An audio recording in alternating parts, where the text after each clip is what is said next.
এই স্বার্থগুলো যদি উদ্ধার হয়ে যেত তাহলে তো ইউনুসকে সরানোর প্রয়োজন ছিল না। এখানে স্বপ্ন ইউনুস কি করেছে, আমেরিকার সেই ইস্যুটাকে ফুলফিল করতে গিয়ে ওভার স্মার্ট হয়ে গেছে। সে পট করে চায়না চলে গেছে। সে খুব আচ্ছা, অলসটিকে খুব ক্ষুদ্র পরিসরে দেখেছে যে ইন্ডিয়ার এগেন্সে যেতে হলে আমাকে তাড়াতাড়ি চায়না যেতে হবে। চায়নার কাছে গিয়ে সে সুইসাইড করেছে, চায়নার কাছে গিয়ে সে মিসট্রাস্ট ক্রিয়েট করছে from the Trump point of view. তাহলে কি ডক্টর ইউনূসের প্রয়োজনীয়তা যুক্তরাষ্ট্রের কাছে ফুরিয়ে গেছে? অবশ্যই, অবশ্যই, এটা কি আর বলার অপেক্ষা রাখে? এটা কি আপনি এখনো এটা নিয়ে চিন্তা করেন? আপনি ডক্টর ইউনুস সাহেব একটা জাতীয় ক্লাউন এবং বান্দর বাহিনী বানিয়ে দিয়েছে ডক্টর আলী রিয়াজের নেতৃত্বে, এবং কতগুলো বান্দর যারা বিভিন্ন সময়ে তাদের রেকর্ড, পাস্ট রেকর্ড দেখেন, কারো গুড রেকর্ড নাই। একটা সিঙ্গেল লোকের গুড রেকর্ড নাই। দে আর কন্ট্রোভার্সিয়াল পিপল। তাদের কোনো জনভিত্তি নাই। এই ক্লাউনগুলো এখন নিজেদের ফেস সেভ করার জন্য 1 মাস সময় নিয়েছে, because they could not finish anything. এবং এদের কথা ছাড়া ইলেকশন ডিক্লেয়ার হয়ে গেছে। So this has become redundance. সংস্কার আনবে 3 জন লোকে, বিএনপি, জামাত, এনসিপি। এর বাইরে সংস্কার আনে কেউ নাই। আর যদি সার্বজনীন করতে চান, সবার সঙ্গে নিতে চান, তাহলে সেখানে আওয়ামী লীগকে নিয়ে আসতে হবে। আমন্ত্রণ জানাচ্ছি প্রিয় দর্শক, মানচিত্রের নিয়মিত আয়োজন কথোপকথনে। আগামী ফেব্রুয়ারিতে একটা সম্ভাব্য তারিখ ঘোষিত হয়েছে। প্রধান উপদেষ্টার সাথে সাথে নির্বাচন কমিশনের পক্ষ থেকেও বলা হয়েছে যে প্রথমার্ধের দিকে নির্বাচন হতে পারে। কিন্তু তারপরও মানুষের মধ্যে এক ধরনের সংশয়, দ্বন্দ্ব, নানান বিষয় কাজ করছে যে আদৌ নির্বাচন হবে কিনা, কিংবা হলেও কতটুকু নিরপেক্ষ হবে। এবং একই সঙ্গে আমরা দেখলাম যে জাতীয় ঐকমত্য কমিশনে যে সংস্কার নিয়ে বৈঠকগুলো চলছিল, এখনো পর্যন্ত ঐকমত্য প্রতিষ্ঠা না হওয়ার কারণে সেটির মেয়াদ আরো এক্সটেনশন করা হয়েছে। আসলে সব মিলে কি হতে যাচ্ছে, এসব বিষয় নিয়ে আমরা কথা বলবো। এই বিষয়ে আলোচনার জন্য আমাদের সঙ্গে যুক্ত রয়েছেন সাবেক সেনা কর্মকর্তা, মুক্তিযোদ্ধা, মেজর অবসরপ্রাপ্ত মোহাম্মদ আখতারুজ্জামান। জনাব আখতারুজ্জামান, আপনাকে স্বাগত জানাচ্ছি আমাদের অনুষ্ঠানে। এবং যে বিষয়টি বলছিলাম, নানান মহল থেকে, নানান পর্যায় থেকে এমন একটি সংশয়, সন্দেহ উত্থাপিত হচ্ছে যে আদৌ বাংলাদেশে এই মুহূর্তে কোনো নির্বাচন হবে কিনা ডক্টর মোহাম্মদ ইউনূস সরকারের অধীনে। আপনিও কি একই সুরে সুর মিলাতে চান, নাকি আপনার কোনো ভিন্ন ব্যাখ্যা রয়েছে? ধন্যবাদ পান্না ভাই, ধন্যবাদ। আপনার অগণিত দর্শক শ্রোতাদেরকে সবাইকে সালাম জানাই, আসসালামু আলাইকুম। যে যেখানে আছেন ভালো থাকবেন, সুখে থাকবেন, শান্তিতে থাকবেন। আমার একটা নতুন পরিচয় সংযুক্ত হয়েছে, যেহেতু আমি কোনো দলভুক্ত নই। আমি একজন ক্ষুদ্র রাজনৈতিক ক্ষুদ্র কর্মী। না, সেটা আমার, তো সবসময় আছেন, সবাই জানেন, হ্যাঁ, সবাই জানেন। একজন রাজনৈতিক ক্ষুদ্র কর্মী, এটি এখন আমার মূল পরিচয়। এই জন্য বললেন না যে আপনি খুব আপনি ডিউটি থাকি কোনো আমি। নতুন রাজনৈতিক দলে যুক্ত হয়েছেন? না, আমি আমি রাজনৈতিক দলভুক্ত নই, কিন্তু রাজনৈতিক কর্মী। আচ্ছা, সেটা রাজনৈতিক তো আমরা দলের সবাই কর্মী। জানি। আমি আপনি শুধু রাজনৈতিক কর্মী দল, নন, আপনি সাবেক আমি, সংসদ সদস্য বটে। না না, আমি এই যে রাজনৈতিক কর্মী, এই জন্য আমার পরিচয়টা কিন্তু দেখ। দেখেন, নির্বাচনটা নিয়ে আমাদের অনেক সন্দেহ ছিল। আমাদের সন্দেহ ছিল এই জন্য যে আমরা প্রথম থেকে ডক্টর ইউনূস সাহেবকে বিশ্বাস করি নাই, বা করার মতো সুযোগ ছিল না, বিভিন্ন কারণে। কারণ অতীতে ওনাকে আমরা আহ, আহ্বান জানানো হয়েছিল কেয়ারটেকার গভর্নমেন্ট আসার জন্য, কিন্তু উনি কোনো অবস্থাতে 5 বছরে কম সময়ে রাজি হন নাই। ওনার শর্তই ছিল ওনাকে 5 বছরের জন্য দায়িত্ব দিতে হবে, এবং উনি উনার মতো করে দেশ চালাবেন, সেভাবে সবাইকে ঐক্যমতে আসতে হবে। কাজে আমাদের ধারণা ছিল এবছরে উনি নিশ্চয়ই এর চেয়ে কম শর্তে রাজি হন নাই। এবং ওনার যে কথাবার্তা আমরা যে দেখেছি, সেখানে বোঝা গেল যে উনি একটা আহ, নির্দিষ্ট লক্ষ্য নিয়ে আসছেন। ফলে আমরা রাজনীতিক যে ছোট্ট কর্মী হিসাবে আমি ওনাকে বিশ্বাস করতে পারি নাই, ওনার উপর আস্থা রাখতে পারিনি এই জন্য যে যে ভদ্রলোক আগে 5 বছরে কম রাজি হলেন না, উনি এখন হঠাৎ করে রাজি হলেন কেন? আর তারা উনি উনি বিপ্লবের পক্ষে শক্তি নন। উনি বিপ্লবকে এমন কোনো আমরা লক্ষ্য দেখে অনুপ্রাণিত করেছেন। হ্যাঁ, এনজিও হিসাবে হয়তো ওনার এনজিও মার্কিন যুক্তরাষ্ট্রের ভাগ বাটোয়ারা পাইতে পারে, তবে এখন উনি যেখানে বলটা এনে রেখেছেন, এখন এই খেলায় অংশগ্রহণ ছাড়া কোনো রাজনৈতিক দলের কাছে বিকল্প নাই। সে বলটা হলো নির্বাচনের মাঠে। অর্থাৎ উনি মধ্য ফেব্রুয়ারি না, উনি পরিষ্কার বলে দিয়েছেন রোজার আগে নির্বাচন হতে হবে। এবং তিনি আজকেও মালয়েশিয়াতে একই বক্তব্য দিয়েছেন। এবং তিনি আরো স্পষ্ট করেছেন যিনি নির্বাচিত সরকারের হাতে ক্ষমতা হস্তান্তর করবেন। আমি কিন্তু ওনার এই কথাগুলোকে লক করতে চাই, বিশ্বাস করতে চাই, আস্থায় নিতে চাই। আস্থাহীনতার কোনো কারণ আমি দেখি না। এবং কোন রাজনৈতিক দলের এখন এই নির্বাচনের বাইরে যাওয়ার কোনো সুযোগ নাই।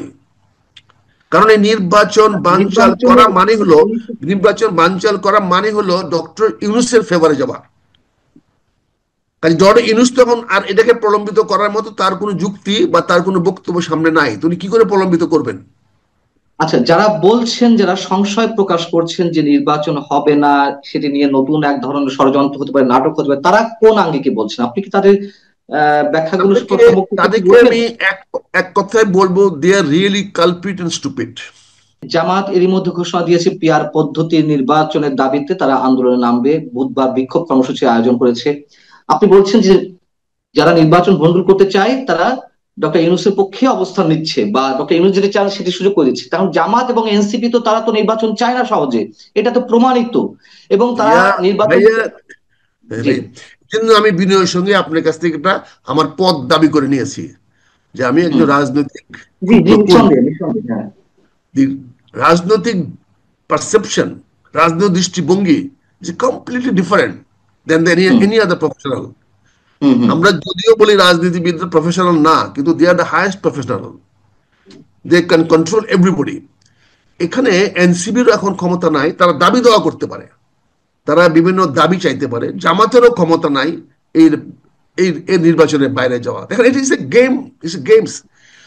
একদিকে তারা বলতেছে দাবি দেওয়া নিয়ে আপনাকে খাল কেমন করাচ্ছে, ওপোনেন্টের কাছে একটা এমন ভাব দিচ্ছে ইলেকশন হবে না।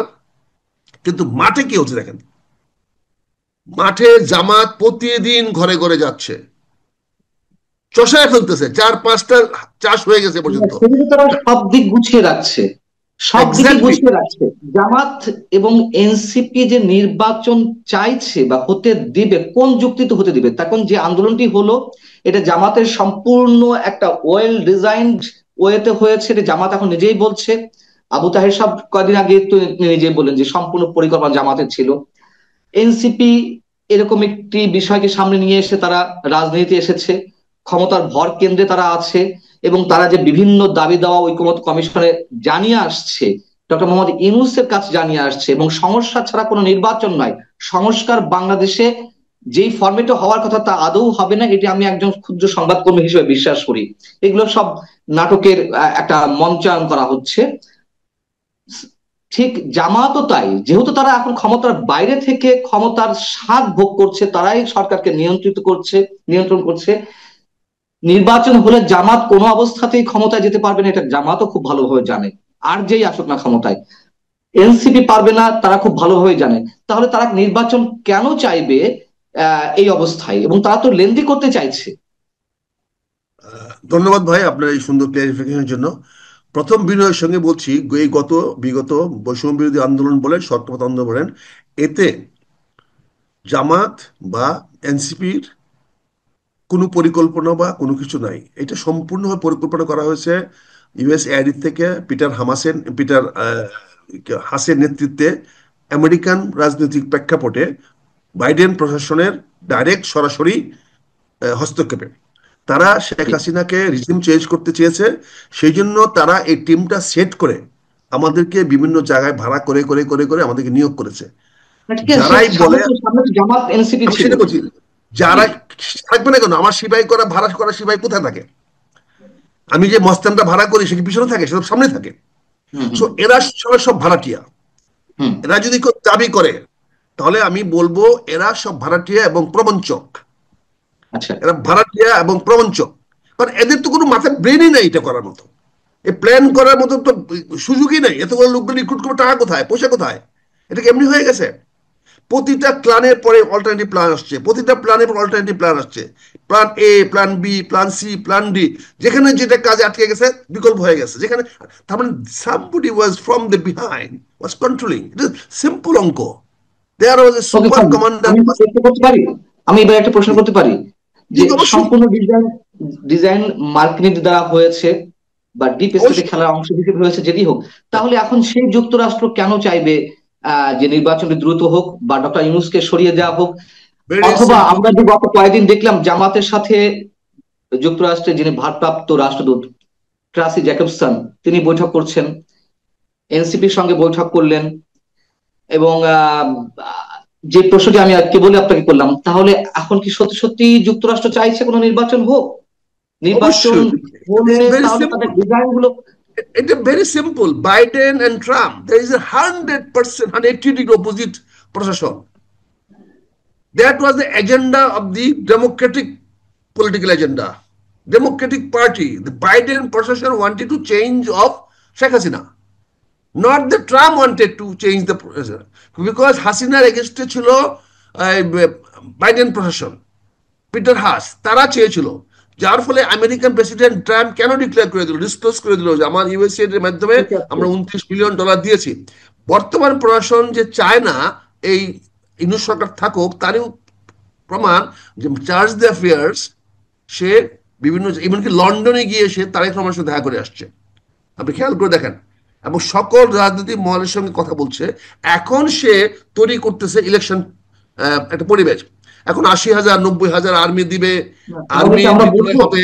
এখানে আপনি ইভিএম বাতিল করা হচ্ছে, যেটা আমেরিকার ইন্টারেস্ট এগুলো ছিল তো সবচেয়ে বলার বড়। জন্য, এগুলো তো অনেকে বলছেন এগুলো নাটকের পার্ট দেখানো হচ্ছে মানুষকে, অনেকে যেটা বলছেন আমি সেটাই বলছি। এবং অনেকে আপনার কাছে বলছেন তো আমি জিজ্ঞাসা করি যে মার্কিন যে এজেন্ডা ছিল শেখ হাসিনাকে সরিয়ে, তাদের তো নিশ্চয়ই কোনো এজেন্ডা ছিল, তা তো এখানে মার্কিন গণতন্ত্র এজেন্ডা, স্থাপন করতে।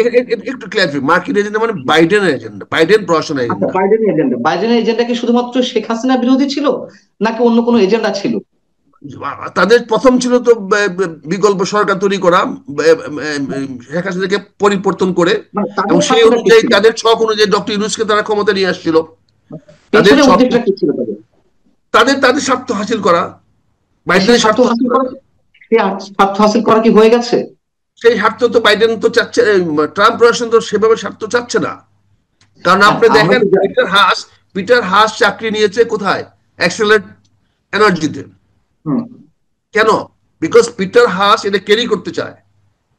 মানে বাইডেন প্রশাসনের ইউএসএআইডির বা ওই ডেমোক্রেট গভর্নমেন্টের যে যে তাদের যে এখানে অ্যাক্টিভিটি সেটা প্রলং করতে চায়।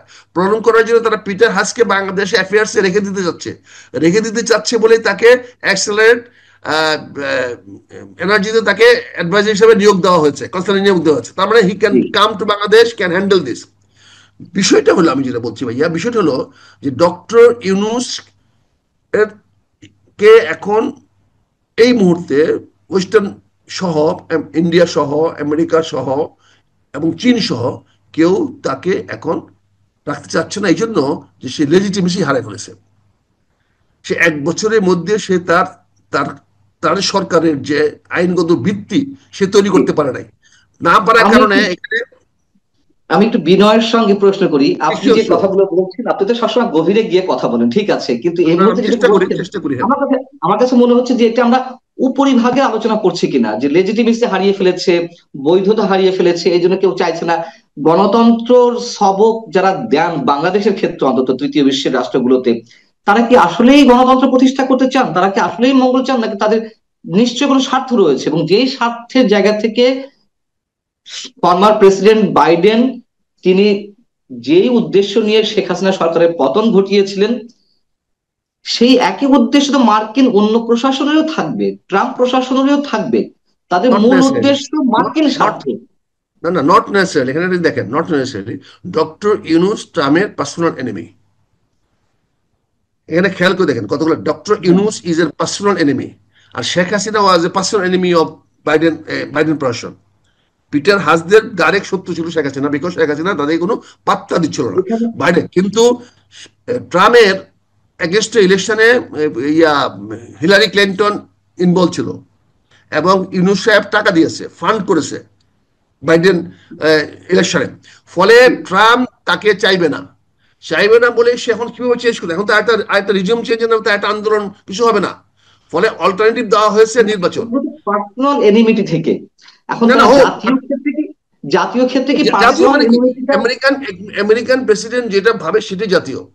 বাংলাদেশের ডক্টর ইউনূস যা আজকে ভাবে সেটাই আমার জাতীয়। আমি সেটা আপনার আমাদের পান্ডাবে ক্ষেত্রে, বললাম কিন্তু কাজী জাতীয়, মার্কিন জাতীয় তো ফরেন আমি আপনি শেষ করবো না। বলেন। মার্কিন ফরেন পলিসি বা তাদের লক্ষ্য উদ্দেশ্য আন্তর্জাতিক ক্ষেত্রে তাদের সব প্রশাসনিক তো অভিন্নতা বজায় রাখে। যেমন এখানে সেন্ট মার্টিন নিয়ে কথা হয়, এটা এখানে এটা এটা করিডোর নিয়ে কথা হচ্ছে, এখানে ডিপ সি পোর্ট নিয়ে কথা হচ্ছে। তো এগুলো কি সব স্বার্থ উদ্ধার হয়ে গেছে, নাকি শুধুমাত্র এ- পার্সোনাল এই লিমিটেড স্বার্থ জায়গায় এই থাকবে? স্বার্থগুলো যদি উদ্ধার হয়ে যেত, তাহলে তো ইউনুসকে সরানোর প্রয়োজন ছিল না। সরানো, এখানে স্বপ্ন ইউনুস কি করেছে, আমেরিকার সেই ইস্যুটাকে ফুলফিল করতে গিয়ে ওভার স্মার্ট হয়ে গেছে। সে পট করে চায়না চলে গেছে। সে খুব আচ্ছা। অলসটিকে, খুব ক্ষুদ্র পরিসরে দেখেছে যে ইন্ডিয়ার এগেন্সে যেতে হলে আমাকে তাড়াতাড়ি চায়না যেতে হবে। হুম। বাট সে চায়না থেকে কিন্তু সুইসাইড করেছে। চায়নার কাছে গিয়ে সে সুইসাইড করেছে, চায়নার কাছে গিয়ে সে মিসট্রাস্ট ক্রিয়েট করছে from the hmm. Trump point of view. এবং জি। সেখানে সে জাতিসংঘের কাছে আবার কম্প্রোমাইজ করতে গিয়ে সে রোহিঙ্গাদের ইস্যুটাকে সলভ না করে সে এই আরাকান আর্মিকে করিডোর দিতে গেছে। আরাকান আর্মিকে করিডোর দেওয়াটা তো is not in favour of America, it is in favour of United Nations. United Nations এর ইন্টারেস্ট, রোহিঙ্গা ইন্টারেস্ট আর আমেরিকান ইন্টারেস্ট তো এক না। America is more interested to open a corridor with India through Mizoram, যাতে যে মিজোরামে বা যে অন্যান্য হুম। যারা ইম্পল পর্যন্ত এখন Delhi to Imphal rail line হয়ে গেছে, এবং ইন্টারসিটি ট্রেন চলবে এবং গুডস ট্রেন চলবে। দিস ইজ গোয়িং টু 15 তারিখে, এই 15 আগস্টে তারা ওপেন করতেছে ইম্পলে। এবং one of the super hitech railway station and super hitech rail line, যেখানে জি। 38টা টানেল আছে, আমরা। 38টা নালে আসে, 222টা ব্রিজ আছে। সেটা করে আজকে ফ্রম দিল্লি থেকে ইম্পলে তারা চলে যাচ্ছে 15 আগস্টে। হুম। হুম। সেখানে বাংলাদেশ তো এখন আর এই আরাকানকে ওই করিডোর দেবা না। এখন ওই জায়গাটা একটা আলাদা একটা স্টেট তৈরি করে রোহিঙ্গাদের এখন আর ইস্যু না, ইস্যুটা হলো এখন রাখাইন স্টেট। রাখাইন স্টেট তার করে মানে মিজোরামের সঙ্গে কন্ট্যাক্ট করা, এবং সেটার আমি মাধ্যমে কি তাহলে, আমি যদি সিটি বন্দরকে ইম্পলের সঙ্গে কানেক্ট করা। সিটি আমি যদি বন্দর আপনার যদি কথার সূত্র ধরেই প্রশ্ন করি, তাহলে কি ডক্টর ইউনূসের প্রয়োজনীয়তা যুক্তরাষ্ট্রের কাছে ফুরিয়ে গেছে? অবশ্যই, অবশ্যই, এটা কি আর বলার অপেক্ষা রাখে? এটা কি আপনি এখনো এটা নিয়ে চিন্তা করেন? আপনি আপনি এখনো এটা নিয়ে চিন্তা করতে করেন? তো হচ্ছে। জি। না না, না আপনি না, এখনো করতে কি তো এটা হচ্ছে। চিন্তা অবকাশ আছে? হ্যাঁ, উনার উনার উনার এখন একটি মাত্র ক্রেডিট, যে কারণে উনি এখনো আছেন এবং আল্লাহর রহমতে থাকবেন, সেটা হচ্ছে যে উনি ইলেকশন ব্যাপারে একটা প্রম ডিসিশন নিতে পেরেছেন। হুম। ওনাকে নতুন লাইফ দিয়েছে এই যে ইলেকশনের ব্যাপারটা। উনি কিন্তু ইলেকশনের ব্যাপারে কিন্তু উনার ইন হাউস সাপোর্ট পান নাই। সাপোর্ট পান নাই বলে এখনো দেখেন যে অ্যাডভাইজাররা কিভাবে কথাবার্তা বলতেছে বা প্রশাসন কিভাবে কথা বলতেছে। আপনি ইন হাউস পান নাই বলে কিন্তু আজকে ওই দুর্নীতিবাজ বলা হচ্ছে প্রশাসন থেকে। ইন হাউস সাপোর্ট পান নাই বলে কিন্তু আজকে সরকারি কর্মচারীদেরকে ঢালাওভাবে দুর্নীতিবাজ বলা হচ্ছে। এবার এক দুর্নীতিবাজ কর্মচারী আরেক দুর্নীতিবাজ কর্মচারীকে দুর্নীতিবাজ বলতেছে অফিসার্স ক্লাবে বসে। চিন্তা করো, জি। অফিসার্স ক্লাবে বসে অফিসে গালালি করা হচ্ছে, সিনিয়র অফিসারদের গালালি করা হচ্ছে। তার মানে কি? অর্থাৎ ডক্টর ইউনুস সাহেবের command over the secretariat, over the adviser has drastically reduced. উনি যেহেতু ইলেকশন ডিক্লেয়ার করে দিয়েছেন, এবং এটা সবাই ভাবতেছে ডিক্লেয়ার করে দেওয়াতে এটা বিএনপির ফেভারে গেছে। অ্যাপারেন্টলি মনে হচ্ছে বিএনপির ফেভারে গেছে, কিন্তু আলটিমেটলি আপনি যেটা বলতেছেন যে জামাত ক্ষমতায় আসবে না, জামাত ইজ এ সো অর্গানাইজড। আমি সারপ্রাইজ হব না যদি জামাত 150 না পাক, কাছাকাছি সিট যদি পেয়ে যায়, বা আমি ভোট এই বিষয়ে শেষ ভোট কোশ্চেন করতে মেজরিটি না চাচ্ছি। হয়েও, সিঙ্গেল মেজরিটি হয়ে যাওয়ার সম্ভাবনা ইসলামিক দলগুলোর আছে। এই সম্ভাবনা উড়িয়ে দিয়েন না। বিএনপি কে মানে গত সেটা এক কি বছর যতটুকু ক্লিয়ার? ধ্বংস করা হয়েছে, ক্ষতিগ্রস্ত করা হয়েছে, সেখানে কিন্তু প্রতিটা প্রার্থী বিএনপির এখন প্রশ্নবিদ্ধ। They have the money, they have the work, তাদের অর্থ আছে, তাদের জনবল আছে, না, তাদের বিশাল সেটা কি কর্মী বাহিনী ক্লিয়ার আছে। ক্লিয়ার একটা সেটা কি নির্বাচনকে ক্লিয়ার সফল ক্লিয়ার করার জন্য মেসেজের যার মাধ্যমে? দরকার, বা একটা নির্বাচনকে সফল করার যার যার দরকার, তার বলতে পারি আমার 95% রসদ জামাত, একমাত্র জামাতের আছে। না, বিএনপির জামাতের বিএনপির অর্থ বলা জনমত আছে, হচ্ছে। যা। বিএনপির জনমত আছে, বিএনপির প্রচন্ড জনমত আছে, কিন্তু জি। সেই ধান কেটে ঘরে আনার মতো কামলা নাই। দুঃখের সঙ্গে বলছি, আপনার অনুষ্ঠানের মধ্যে বলছি, বিএনপির 300 কামলা নাই, বিএনপির ধানের শীষকে গুলায় আনার মতো কামলা নাই। সবাই বিভক্ত, কোনো একটা জায়গায় একক প্রার্থী নাই, না, ইনক্লুডিং আমার আমার প্রশ্ন হচ্ছে আগে মহাসচিবের, বুঝতে ইনক্লুডিং আমার মহাসচিবের, ইনক্লুডিং মির্জা আব্বাসের, ইনক্লুডিং এনিবডি। কারো একক প্রার্থী তালিকা নাই, তার বিরুদ্ধে প্রার্থী আছে, এবং সুযোগ পেলে তারা সেখানে আমি দুটো তার কোশ্চেন বিরুদ্ধে করবো, কাজ করবে। আমরা শেষ করবো, দুটো কোশ্চেন খুব ছোট ভাবে অ্যান্সার নিতে চাই আপনার কাছ থেকে। এক হচ্ছে, জামাত তাহলে ক্ষমতা আসার একটি সম্ভাবনা আপনি দেখছেন, সেটা কি ফ্রি অ্যান্ড ফেয়ার ইলেকশনের মাধ্যমে নাকি সেরকম কোনো ম্যাটিকুলাস ডিজাইনের মাধ্যমে? আর দ্বিতীয় কোশ্চেন হচ্ছে, যেই জামাত 2008 সালের হিসেবেও হয়তো ভোটের পরিসংখ্যানে তার দেখা যায় 6 থেকে 7%, খুব বেশি হলে, তা 2008 থেকে এই 17 বছরে তারা জিতে যাওয়ার মতন এমন জনসমর্থন আদায় করে ফেলেছে, আর তারা কি এমন করেছে যে জনগণ তাদেরকে ভোট দিবে? ভাই, নির্বাচন তো জনসমর্থনে হয় না, নির্বাচন হয় অর্গানাইজেশনের মাধ্যমে, সাংগঠনিক তৎপরতার মাধ্যমে। সমর্থন, জনগণের ভোটটা তো সমর্থন। দেওয়া প্রয়োজন, সব ঠিক আছে, হ্যাঁ, ভোটটা তো দেওয়া কিন্তু প্রয়োজন। কিন্তু যে 5% যে সমর্থন বললেন জনগণের, এই 5% কিন্তু বিএনপি সব কর্মী, সরি জামাতের সব কর্মী। হুম, এই 5% ভোট জামাতের সব কর্মী। এখন কথা এই ঠিক পাঁচ আছে। পার্সেন্ট কর্মীকে যদি ভোট আহরণে জায়গা পাঠানো যায়, তারা যদি এখন মেটিকুলাসলি প্ল্যান করে যদি তারা ভোটারকে নিয়ে আসতে পারে। Voter is a very fluctuating factors, বিভিন্ন না কারণে তাহলে ভোটার আপডাউন রিজার্ভ করে। ভোট, শুনেন, রিজার্ভ ভোট শুনেন, আমি কোথায় যাবে? আমি আমি একটা চেয়ারম্যানকে গালি দিছিলাম, একটা ইউনিয়ন পরিষদ চেয়ারম্যান গালি দিছিলাম যে আপনাদের মতো কুত্তাদেরকে বিস্কুট খাওয়াইলে সবসময় পিছু ঘুরে। যে আমি সরাসরি ইলেকশনের উত্তরটা সময়, চাচ্ছি, শুনেন, রিজার্ভ ইলেকশনের ভোট। সময় এটা আমার বিরুদ্ধে প্রচার চালায় দিয়ে আমাকে হারায় দিছে 2000 একের নির্বাচনে। আচ্ছা, বুঝতে পারছেন? আমার প্রশ্ন এই হচ্ছে যে একটি বক্তব্যকে বিএনপির যে 35% রিজার্ভ ভোট কার বা 30% রিজার্ভ ভোট বিএনপির, সেই কার ভোটার গুলো কি জামাতকে ভোট রিজার্ভ দেবে? বোর্ড বলে কোনো কিছু নাই ভাই, রিজার্ভ বোর্ড বলে কোনো কিছু নাই। আওয়ামী লীগের তো রিজার্ভ বোর্ড আছে, 5% ভোট পড়ে নাই কেন? এগুলো হলো কতগুলো বানানো স্টোরি, আমাদের ইন্টেলেকচুয়াল লেখে আমাদেরকে বুঝায়। আমি যখন আচ্ছা, ইলেকশনে আমরা দাঁড়িয়েছিলাম, শুনেন, আমি যখন ইলেকশনে দাঁড়িয়েছিলাম 91 সালে, আমরা কেউ চিনতো না। বুঝতে পারছেন? আর আমি যখন ফেল করছি 2000 এতে বলে একে, জি, তখন আমি কটিয়াদি এলাকাতে আমি 90% ঢুকে গেছে পপুলার, 90% ঢুকে জি, গেছে আমি পপুলার। আমরা বুঝছেন? একেবারে কিন্তু শেষ আমি পর্যায়ে, জাতীয় ঐকমত্য কমিশন সম্পর্কে একটি প্রশ্ন ছিল, যে 15 আগস্ট পর্যন্ত তাদের মেয়াদ ছিল, সেটি 15 সেপ্টেম্বর পর্যন্ত করা হচ্ছে। এগুলো কি তারা আসলে খুব সিরিয়াসলি করছে, নাকি এগুলো নাটকের অংশ? এটি একটি জাতীয় ক্লাউন বা বান্দর বাহিনী। ডক্টর ইউনূস সাহেব একটা জাতীয় ক্লাউন এবং বান্দর বাহিনী বানিয়ে দিয়েছে ডক্টর আলী রিয়াজের নেতৃত্বে, এবং কতগুলো বান্দর যারা বিভিন্ন সময়ে তাদের রেকর্ড, পাস্ট রেকর্ড দেখেন, কারো গুড রেকর্ড নাই, একটা সিঙ্গেল লোকে গুড রেকর্ড নাই। দে আর কন্ট্রোভার্সিয়াল পিপল, তাদের কোনো জনভিত্তি নাই।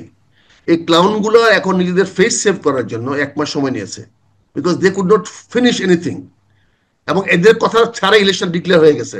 So this has become redundance. এখন এটা অপ্রয়োজন হয়ে গেছে, অপন্থ হয়ে গেছে। কিন্তু এগুলো লোভী, টাকার কাছে এই যে মজাটা পাইছে, তারা যে লোভী এটি প্রমাণ করলো, আর 1 মাস টাইম এক্সটেনশন করে। 1 মাসে ঘোড়া ডিম কি করবে? আর যে রাজনৈতিক দল অংশগ্রহণ করছে, এরা তো বাংলাদেশের কোনো প্রাসঙ্গিক না। এরা কি সংস্কার আনবে? তাহলে এগুলো করা সংস্কার তো হচ্ছে আনবে কেন? সংস্কার আনবে 3 জন লোকে, বিএনপি, জামাত, এনসিপি। এর বাইরে সংস্কার কেউ নাই। আর যদি সার্বজনীন করতে চান, সবার সঙ্গে নিতে চান, তাহলে সেখানে আওয়ামী লীগকে নিয়ে আসতে হবে, সেখানে আওয়ামী লীগকে সমস্যা তো, নিয়ে আসতে হবে। আওয়ামী লীগকে বাদ দিয়ে সমস্যা তো, কোনো ইনক্লুসিভ হবে না, এটাকে সার্বজনীন হবে না। অনেক ধন্যবাদ, অনেক ধন্যবাদ মেজর আখতারুজ্জামান আপনাকে আমাদের সঙ্গে যুক্ত থাকার জন্য, সময় দেওয়ার জন্য। দেখি আমরা কোন দিকে যাচ্ছি, বা আপনি যে কথাগুলো বললেন তার সিমটম আমরা যাচ্ছি পেতে টু পারি কিনা, ইলেকশন, হলে তো ভালো, আমরা নির্বাচন যাচ্ছি, ভালো। আমরা যাচ্ছি নির্বাচনের দিকে। আমরা আচ্ছা, সেটাই হলে যাত্রা, ভালো, নির্বাচন শুরু হয়ে গেছে। সেটাই আমরা চাই। আমাদের রথযাত্রা বলেন, আমাদের কাফেলা বলেন, আমাদের যা কিছু বলেন, আমাদের সামনে ক্যাবলা হলো। এখন আপাতত আমাদের সম্মুখ ক্যাবলা হলো নির্বাচন, জি, অনেক ফেব্রুয়ারি ধন্যবাদ। 2026 নির্বাচন। এই লক্ষ্যে আমরা আগাচ্ছি। আপনাদের সবার সহযোগিতা চাই, সবার সহযোগিতা কামনা করি। জনগণ একটি সুষ্ঠু, অবাধ, নিরপেক্ষ, গ্রহণযোগ্য নির্বাচন চাচ্ছে। আপনি উই আর রেডি, আপনি প্রার্থী, আমরা প্রস্তুত। আপনি প্রার্থী হচ্ছেন নাকি কোনো দল থেকে? না, আমি আমি আমি প্রার্থী হচ্ছি না।